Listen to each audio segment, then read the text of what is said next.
It's a peculiar human vanity, this insistence that our emotional spectrum is universal, fixed, and perfectly mapped.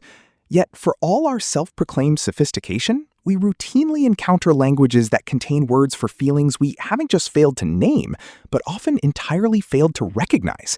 We pride ourselves on psychological insight, on the complex tapestries of our inner lives, only to discover that entire dimensions of human experience remain alien to us, locked behind linguistic barriers. Consider the Japanese concept of komorebi, the sunlight filtering through leaves. A purely visual phenomenon, yet it evokes a distinct, gentle melancholy.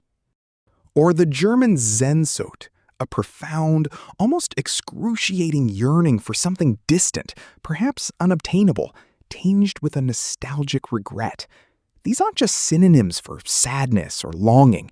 They represent a specific constellation of sensations, memories, and desires that defy direct translation, forcing us to confront the uncomfortable truth. Our emotional landscape is not universal. It is profoundly, intricately, and often humorously a construct of the words we possess. The true mystery, then, isn't why other languages have these words, but why we don't. What unseen forces carved our emotional blind spots? The genesis of these emotional lacunae isn't accidental. It's a testament to the brutal efficiency of cultural evolution. Languages don't just spring into being fully formed. They are living archives, meticulously shaped by centuries of shared experience, necessity, and trauma. A society frequently exposed to a specific set of circumstances, be it the harsh realities of a subsistence economy, the constant threat of intertribal conflict, or the profound isolation of a particular geography, will, over generations, develop nuanced responses to those pressures. These responses, initially just behaviors, gradually coalesce into distinct affective states, and if those states prove sufficiently salient and frequently encountered, they demand a name. Take the Sami word kamos, which describes the profound, almost spiritual lethargy brought on by the polar night, a period of perpetual twilight that lasts for months. This isn't just seasonal depression, it's a deep cultural imprint, a lived reality for millennia. A culture that rarely experiences such prolonged darkness has no need for such a word, nor, arguably, the precise emotional state it encapsulates. Our ancestors, busy documenting the migration patterns of bison or the precise tensile strength of rope, simply didn't prioritize lexicalizing every fleeting human sentiment that didn't directly impact survival or social cohesion. Language, at its core, is a pragmatic tool. Emotions that didn't serve a clear social function, that weren't collectively experienced, or that didn't need to be communicated for group survival, simply faded into an unnamed, uncatalogued background hum. This brings us to the more granular mechanics of emotional codification, a process less about conscious decision and more about the relentless neuroplasticity of the human brain. Our neural networks are constantly rewiring themselves based on sensory input and social interaction. When a specific emotional response is repeatedly triggered by a particular context, those neural pathways strengthen. If a community frequently experiences a complex sentiment, say the specific melancholic joy of reuniting with loved ones after a long journey, saudade in Portuguese, a bittersweet longing for absence, the brain establishes robust connections. This repeated activation creates what linguists call affective granularity. Some cultures simply possess a higher resolution, a finer-grained lens for certain emotional spectra. They perceive and articulate distinctions that, to an outsider, might seem like mere shades of a single, broader emotion. For example, English has anger, but the Efolic language of Micronesia has song, a righteous anger felt when someone violates social norms, a feeling entirely distinct from personal irritation. This isn't just a difference in vocabulary, it's a difference in perception, rooted in the collective cognitive architecture of a society.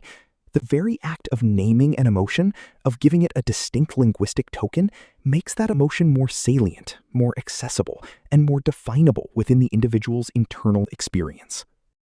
Without the word, the feeling remains amorphous, an undifferentiated hum in the background of consciousness, rarely brought to the fore.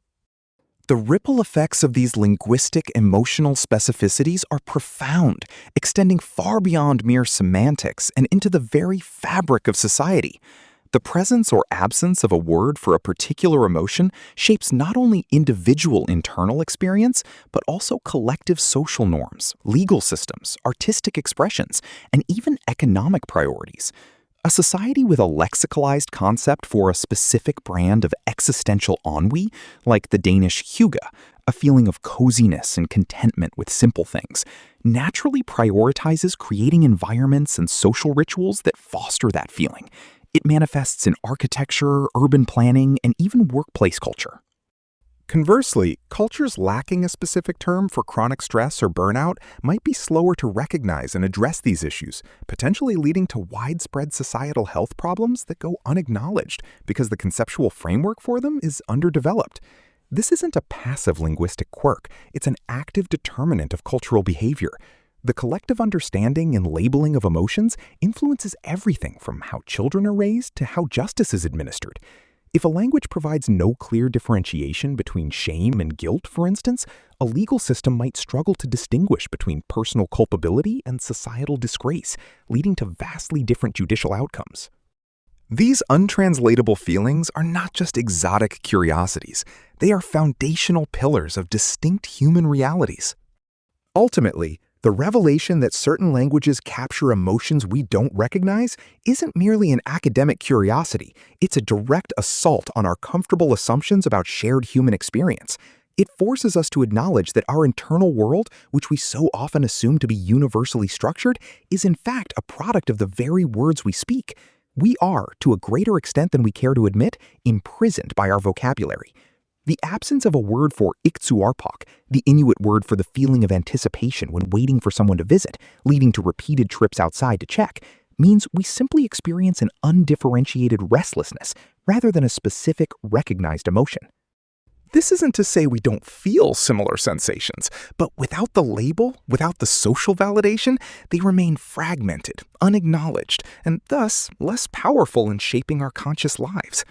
The profound irony, then, is that while we strive for global understanding and universal empathy, our very languages act as subtle yet insurmountable barriers, each carving out unique emotional universes.